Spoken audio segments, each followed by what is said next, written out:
Hello everyone. So welcome to stock analysis video. And जैसा कि आप देख पा रहे होंगे, आज हम जिस स्टॉक के बारे में बात करने वाले हैं वो है कैम्प्लास सनमार लिमिटेड। ठीक है। इसका जो आईपीओ है वो 2021 में आया था। ठीक है। और पहले भी मैं इस स्टॉक को होल्ड कर चुका हूँ, प्रॉफिट बुक कर चुका हूँ, और प्रेजेंट में भी मैं इस स्टॉक में बना हुआ हूँ। मेरे पास अच्छी क्वांटिटी में है ये stock. So that is first thing. And second thing is that this is not a stock recommendation. ठीक है।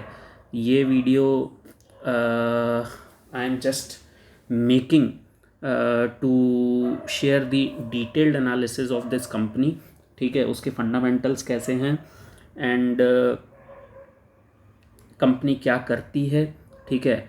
अभी स्टॉक की जो प्राइस है वो उसका वैल्यूएशन कैसा है और फ्यूचर प्रोस्पेक्ट मुझे कैसे दिख रहे हैं इस कंपनी के बारे में। ठीक है। तो स्टार्ट करते हैं। सो ये जो कंपनी है this is basically a chemical sector company. ठीक है। This is a chemical sector company. और कंपनी क्या क्या बनाती है?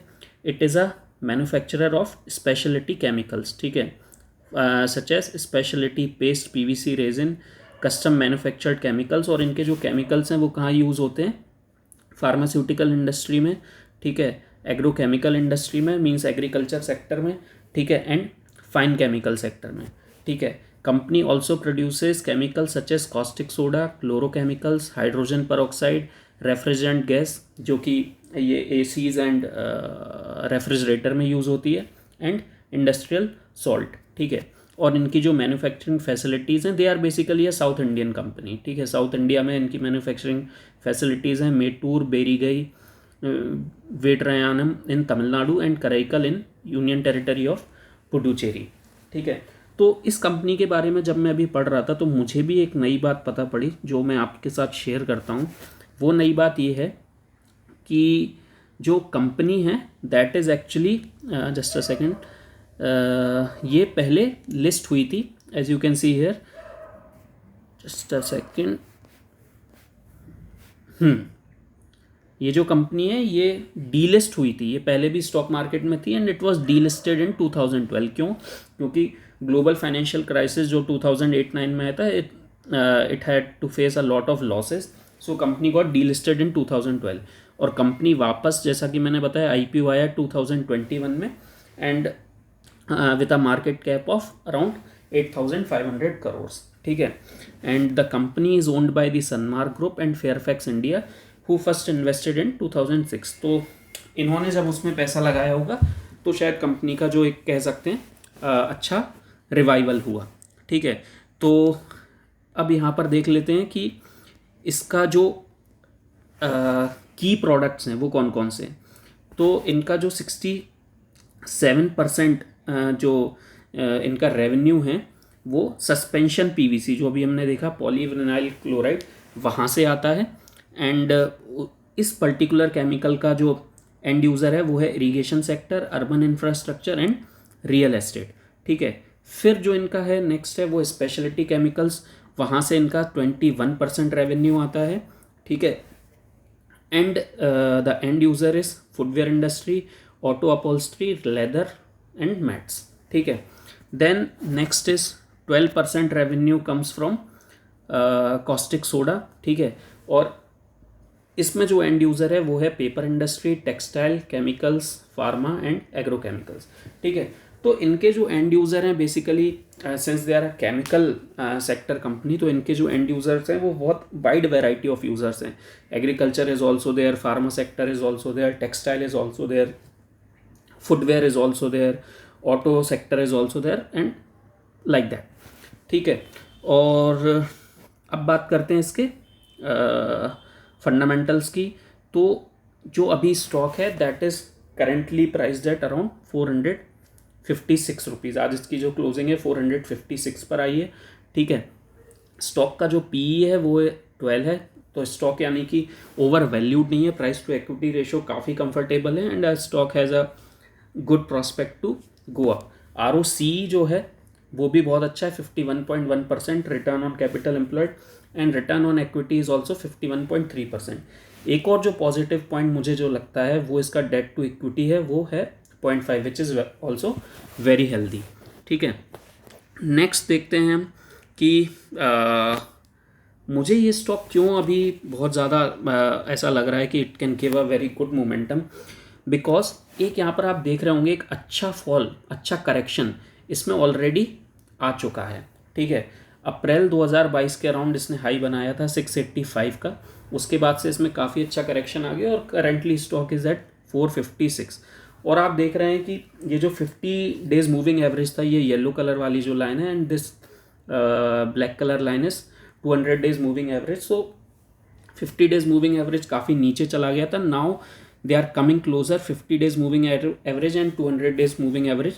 तो ये जो साइन है, बिकॉज जब 50 डेज मूविंग एवरेज नीचे की तरफ से ऊपर की तरफ 200 डेज मूविंग एवरेज को काटता है, तो it signifies that stock is going to be bullish in near term. So you can see यहाँ पर आप देख रहे हो कि ये फ्लैट हो गए हैं और हो सकता है फ्यूचर में जब ये इसको काटे तो इस स्टॉक में एक अच्छा रन आए। ठीक है, और दूसरी चीज़ एक और क्या है कि अभी जो केमिकल सेक्टर है वो एज इन पर्टिकुलर 2022 में बिल्कुल भी चला नहीं है। ठीक है, बहुत सारे स्टॉक्स हैं जो दे आर बेसिकली उनमें एक अच्छा मूवमेंट आया नहीं, so that movement is due. ठीक है, एक तो ये है पॉजिटिव इसके लिए, और दूसरा ये है कि जो स्मॉल कैप सेक्टर है particularly, since it is a small cap company, तो इसको स्मॉल कैप सेक्टर भी अभी तक चला नहीं है, तो there is a high probability कि इस स्टॉक में एक अच्छा मूवमेंट देखने को मिले।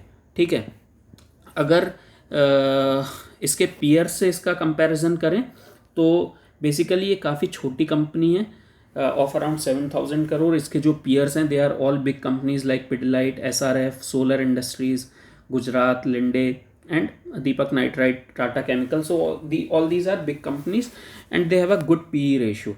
ठीक है, जबकि इसका PE जो है वो केवल टाटा केमिकल्स के आसपास है, तो इस एंगल से भी देखा जाए तो it has a good prospect. ठीक है, अभी जो स्टॉक में जो फॉल आया था बेसिकली वो इस वजह से आया था, वो भी मैं आपको बता देता हूँ।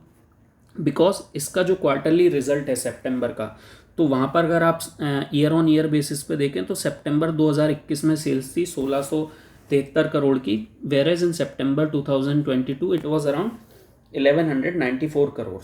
ठीक है, तो ये एक कारण था, और उसकी वजह से क्या हुआ कि प्रॉफिट में भी काफ़ी कमी आई। 151 करोड़ का था सितंबर 2021 में और 39 करोड़ का था सितंबर 2022 में। ठीक है, तो ये रीज़न था जिसकी वजह से स्टॉक में एक अच्छा करेक्शन देखने को मिला, बट अभी जो क्वार्टरली रिजल्ट इसका एक्सपेक्टेड है वो काफ़ी अच्छा आने की उम्मीद है। ठीक है, तो ये तो हुई क्वार्टरली डेटा की बात। उसके बाद अगर ईयर ऑन ईयर बेसिस पे देखें तो कंपनी में एक अच्छी ग्रोथ देखने को मिली है 2019 से लेके 2020, उसके बाद में 21 और 22 सेल्स अगर देखें तो लगभग 4 टाइम्स हो गई है यहाँ पे पिछले 4 साल में। मार्च 2019 में 1254 करोड़ थी, मार्च 2022 में 5892 crore, and trailing 12 months is also very good 5864 crore. Net profit भी देखा जाए तो मार्च 2019 में 118 करोड़, 2020 में 46 करोड़, देन 2021 में 410 करोड़ एंड मार्च 2022 में 649 करोड़। तो कंपनी में एक अच्छा प्रॉफिट ग्रोथ जो है वो देखने को मिली है। ठीक है, डिविडेंड कंपनी कुछ भी नहीं देती है, dividend yield has been 0 since very long time. ठीक है, नेक्स्ट देखा जाए तो जो फिक्स्ड एसेट है उसमें भी काफ़ी अच्छी ग्रोथ देखने को मिल रही है। मार्च 2019 में फिक्स्ड एसेट की वैल्यू अराउंड 2100 करोड़ थी, जो कि बढ़ के सितंबर 2022 तक आते आते 3200 करोड़ हो गई है। ठीक है, तो यानी कि इन्वेस्टमेंट काफ़ी ज़्यादा कर रहे हैं अपने एक्सपांशंस के लिए। ठीक है, तो this is also a positive thing. अगर कैश फ्लो की बात करें, चूँकि ये थोड़ा सा पुराना डेटा है मार्च 2022 का, but they have a good amount of positive cash flow.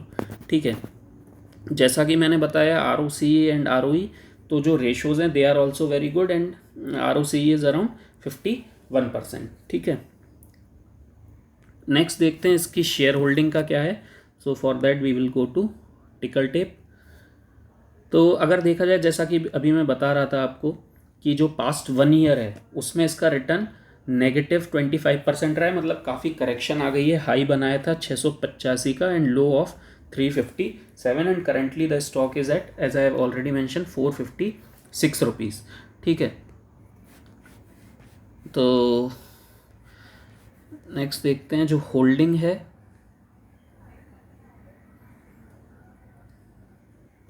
तो सितंबर 2022 का सबसे लेटेस्ट डेटा है, तो जो प्रमोटर होल्डिंग है it has been constant at around 54.99 और बेसिकली 55%। अगर म्यूचुअल फंड्स की बात की जाए तो म्यूचुअल फंड की होल्डिंग भी काफ़ी ज़्यादा है, 24.04% थी जून में, थोड़ा सा कम हुआ 0.4% and it is around 23.58%। Means mutual funds are also heavily invested in it. उसके बाद की जाए अदर डीआईज सेक्टर में, तो in this also insurance firms की जो होल्डिंग है इट इज़ अराउंड 2.33%। ठीक है, नेक्स्ट देखते हैं एफआईआईज। तो एफआईआईज की होल्डिंग भी काफ़ी अच्छी है, 7.62% है। जून से थोड़ा सा कम हुई but it is still higher. अगर रिटेल इन्वेस्टर के पास देखा जाए तो रिटेल के पास ज़्यादा जो स्टॉक होल्डिंग है वो है ही नहीं, ओनली 6.38%। तो बेसिकली द थिंग इज, इससे हम एक चीज़ ये इन्फर कर सकते हैं, तो जो majority of the stock holding है it is for the big players. ठीक है, इंस्टीट्यूशनल इन्वेस्टर्स के पास है, म्यूचुअल फंड्स के पास है।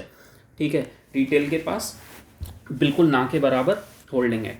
एक्चुअली होता क्या है ना, जब स्टॉक में करेक्शन आता है तो रिटेल इन्वेस्टर सबसे पहले घबराता है, डरता है एंड दे सेल ऑफ, और जब वो बेचते हैं तो उस रेट पर जनरली बड़े प्लेयर्स और इंस्टीट्यूशनल प्लेयर्स उस स्टॉक को बाय कर लेते हैं।